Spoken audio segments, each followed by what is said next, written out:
Somebody, hey, you give me love like nothing. Fukalanchi musapa leta byawunyisa bino byenjagala byawunyisa. Hey, what's up muli mutya amanyanza Ruth Ngendo nga ndi wano kubagamba nti subscribing Kakos Facts 256. Tulaba ku Kakos Facts 256 mwebale kutugoberera mwebale kutulaba YouTube channel yaffe yakabye eno. Of course Celebrity Patrol tuba tunoonya kubayimbi abatukubire ngoma wano mu Uganda. Ne tunyumirwamu nabo ne tunyumyamu ku bulamu bwabwe obw'endongo n'obulamu buno obwa bulijjo. Ruth Ngendo sokubuze kubatulaba abatulaba mwenna ku YouTube channel yaffe amanya n'eddoboozi ze Ruth Ngendo wamwe omubwat kabebi kituufu. Ruth omanyi ebbanga lyemmaze nga nkunoonye just nga abantu bakumbuuza nga bagamba naye kale bonna tubalabye naye ate Ruth nga tomulaba bitabula webali kuyimba bulungi. Singa mbadde mukazi mbadde ngenda kufukamira nkwebala oyimba bulungi. Eddoboozi lya maama lya taata lya kojja lya senga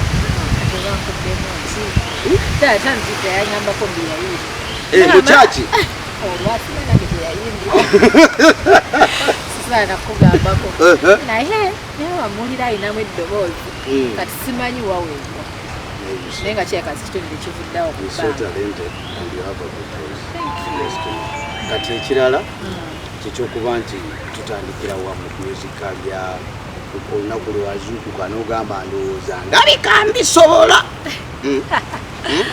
olunaku lwe nazuukuka anyway sijja kugamba nti olunaku lwe nazuuka kubanga nze ng'omuntu nkulidde mu music. Oba otegeeza ki bw'ogamba okulidde mu music? Nkulidde mu music nti music abadde muzibu nnyo okumwawula ku bulamu bwange. Kubadde kusoma badde nsomera mu bya music. Okitegeeza wasomera wano? Primary nagisomera ku New Hope Primary School. New Hope lirize? Kasenge essomero lyali lisinga okukola music e Kampala wano. Kasengeri Munfuufu naliyo nga ngendewa nalina show enakawuka nempitawoyo Kasenge ne baŋŋamba mbu wali amayirungi yeeyo gaaliyo yeeyo kati Ruth secondary twagisomerawo. Secondary nali nzunga nnyo mu masomero nasokerawo ku Young Christian najja Nankumbi nenzira ebbombo ku Bishop Nanchama Memorial College then nemmalira ku Hands of Peace Secondary School Bugazi. Kati byonna temuli lya singo nti bakwala bokka n'abalenzi byali byakwegatta yali mixed tyogeze n'ogamba ebyo byali byakwegatta tufudde kigundi okwegatta abagatte kiki wama boyfriend tukutumidde owa high school tukutumidde teka okuba Ruth walinayo kyaliwo ebya high school obimanyi naawe naye nga kyonna kyekiri kati twafuuka baserebu todda twakugoba kati tulibira kyate tusobola osonyiwa oyinza okuba gwoliwo kati Ruth kayimba kike twatandikiramu natandikira ku mpita soko tuwemutuyimbe biba bya luzungu nnyo egamba etya buli boobeera ngeyo nandeno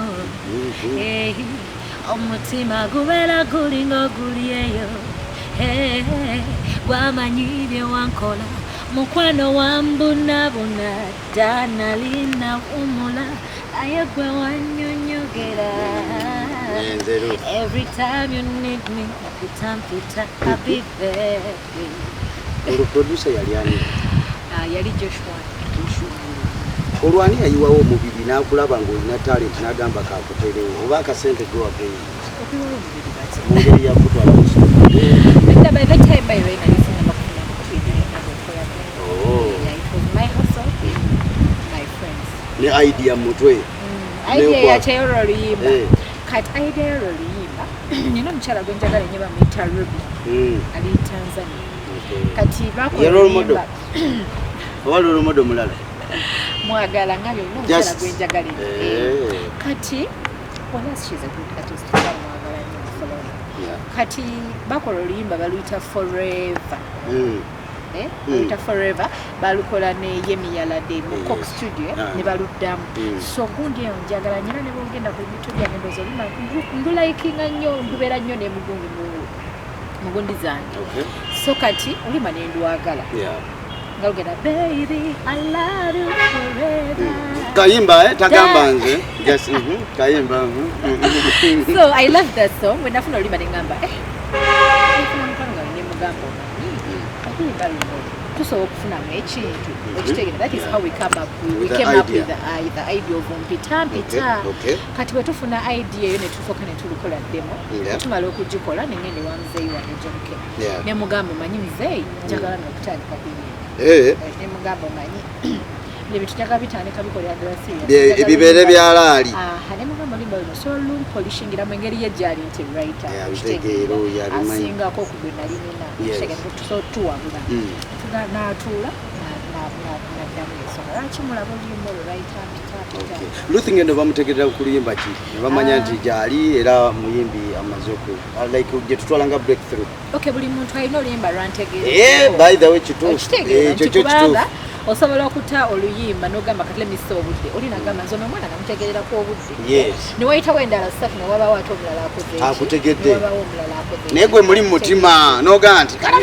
kakubye obayi obeera n'abayimbiraga kati nakikubye nali neggulu n'ebiro omunangamba kati nkuloga naye nga talina nyingi bagala nnyo oluyimba lwamatidde n'emperedde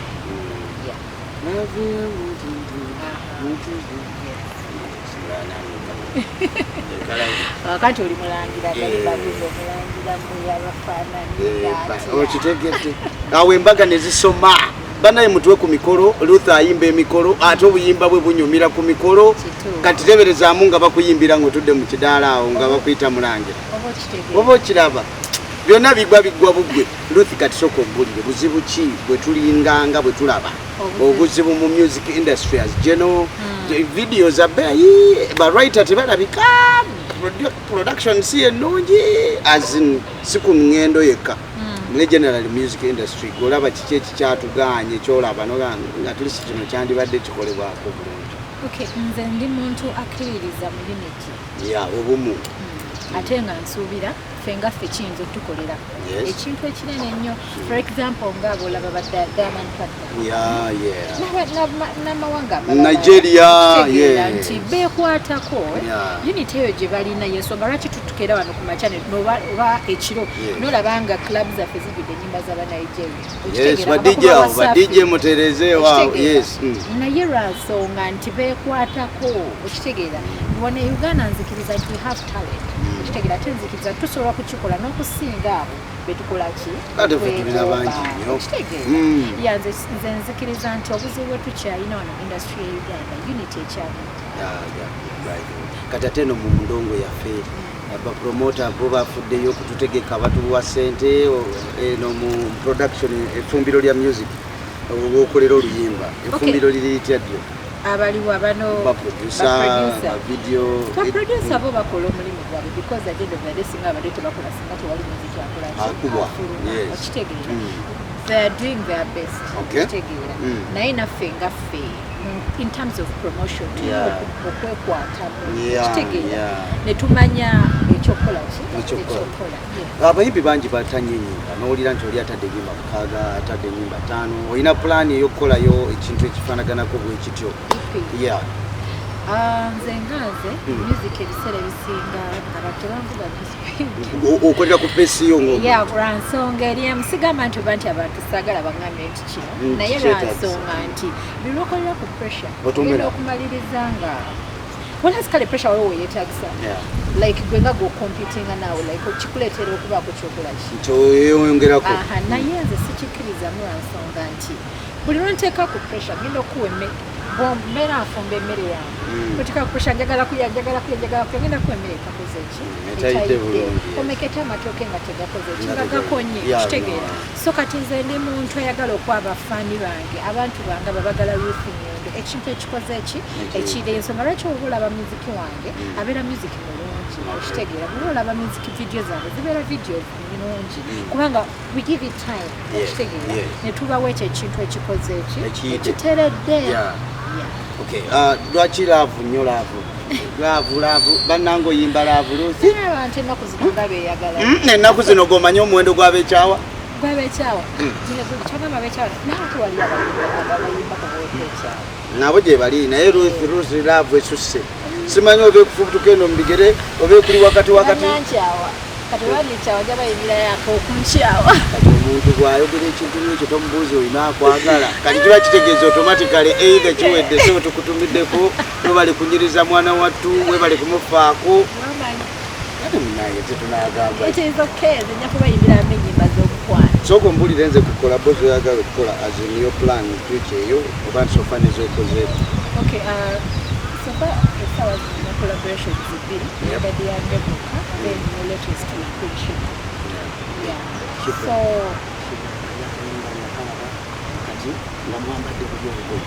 obugoye obwali animal print kati sooka ombulire Ruth akayimba ako nakalindira mwasooka no nemutugira nemutulumya Ruth nedda ebintu bino mubikendeeze Ruth mwatulumya nensooka neziruka no ku YouTube nengamba oba kali wa SHEEBA oba kali wa Ruth nga teri kiriyo kati mba ndi awo ngenda okulaba kugundi social media ya SHEEBA ng'atadde akantu bwe kati oba baali bakayite n'abakookoonya mukama katonda ne wayitawo wiiki nga olimba terunnajja kati bano naye bagenda okujja nga limu nga vidiyo eyo twagala nnyo tubawo ekintu kirungi by the way leka tuwe credit SHEEBA olw'ensonga nti alina Crystal Panda ojjukira nti Waikibenda we yajjira ku faama abantu baali tebannaba muwa nnyo attention n'amuwa ne bakola faama nimiro nze faama kati Ruth SHEEBA n'akufuna era naawe n'akola naawe kitegeeza alina ettafaali lyakola ki yakuteeka ku credit tugikuwa binkama by the way thank you so much olwoyambalo yabikola bamuyita Abbas Kaijuke KSB collection gwe Ruth obwambalo bwanyumira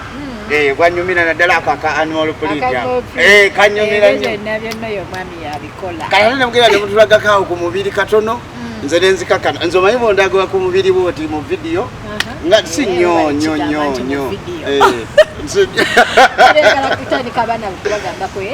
nedda tebeyambula ate naye just olumu appreciating katonda kyeyakuwa by the way the song was so nice era so far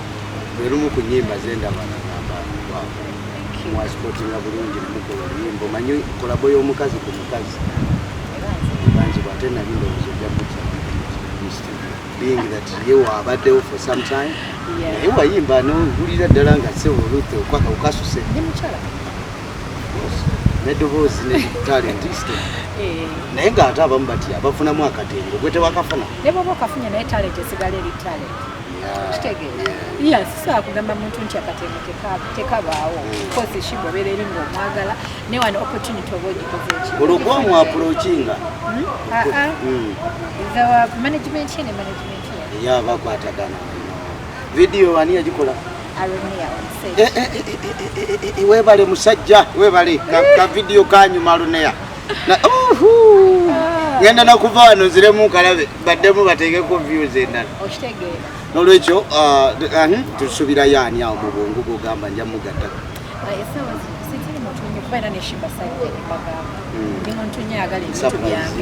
naye gwe baali bagikozeeko nga ya birthday kale gomanyi gye bwe kiruma nkimanyi kozi birthday ebeerayo gyebe tetwagala myaka just kumanya nti oba April nga nnya November nga omwaka guleke omwaka gwo tugwerekere togatta waya togatta banaye twaniriza ebirabo ku lunaku olwo era oba nakeera nkuyira amazzi wekweka nnyo kati sofa kale otugambye toyinayo muntu gweyagala kwatuukiriza gwoyinza kukola naye no kyeŋŋamba omuntu wabazze it is okay but apparently saagala bakuwa attention njagala nconcentrate ebisingozi zange but collaboration webazze it is okay bagamba mbunzibu yakupushinga mbwebeeramu nokayana manya ate toteeka youtube rights zange wolololo ya bibaamu sijjagaana bibaamu kati kisinziira mwonna mufuna engeri mukikolaki nembune promotion yefa omugamba pushinga ndi ate naawe gwoba opushinga kati abwe bityo naye bw'oba ne kasingoko kafaako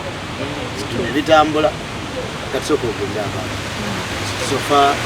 latest tugenda gizaako oba bintu byakusooka kwewabuddenga byagamba latest tugenda gizaako very soon naye naye just mubeere ku YouTube channel yange era Ruth Ngendo handles zange zonna ngo subscribinga Ruth Ngendo buli wamu ku TikTok buli wamu ne ku TikTok gyoli nze nno nakagendayo negendayo ndabe so kati nena subscribers ogenda kuba omanya nti kati azzaako ki awo byapdate ebyembaga tembitukuza abanyawo ne basebo kati waliwo agamba kinakyerabidde bwe mba nkyerabidde kiteeke mu comment ndi kimubuuza ajja kitugamba omwaka guliwa guli omwana watu akyali muto ekirala mugira mugumiikiriza mutemutupapya kuba nammwe temunava kulujja betukyakola business abatwagala okufuna batukugira abagala okufuna mbaga abayita ku twebe nabyo bayita ku 0706 25 94 808 musanvu noti mukaaga 25 94 noti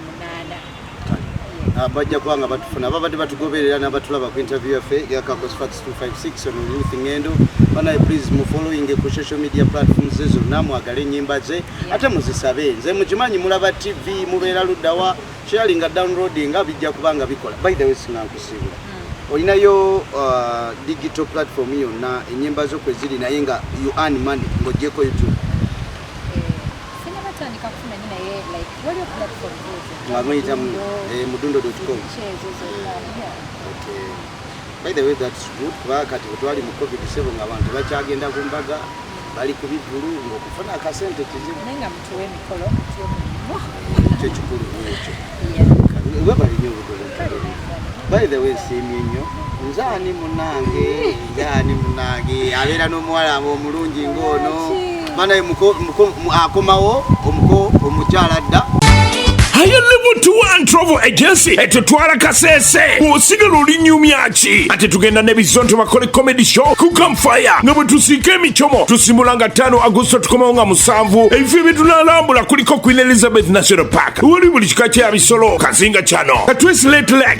Munyanyange Mountain Rensori Karoro Falls Hot Springs Kasese n'ebifo ebirala bingi bukinga kati ekifo kyo okumanya ebisingawo ku bessimu 0706 49 28 musanvu oba 0788 758 zirine ku WhatsApp sente zonna sasula kuliko entambula Bizondo Campfire Comedy Show okuyigiriza okuvuba kuleke Edward omuchomo ku Campfire okusasula wetu nasula ebyokulya breakfast buffet ku lunch ne supper boat cruise ku Kazinga Channel ebifaananyi okusasula ebifo bwe tunalambula nga biwagidwa Kauthara Agency Limited Lake Munyanyange Caves Lodge Radio Simba n'ebitegekebwa Higher Level to One Travel Agency tusigala lambula naffe.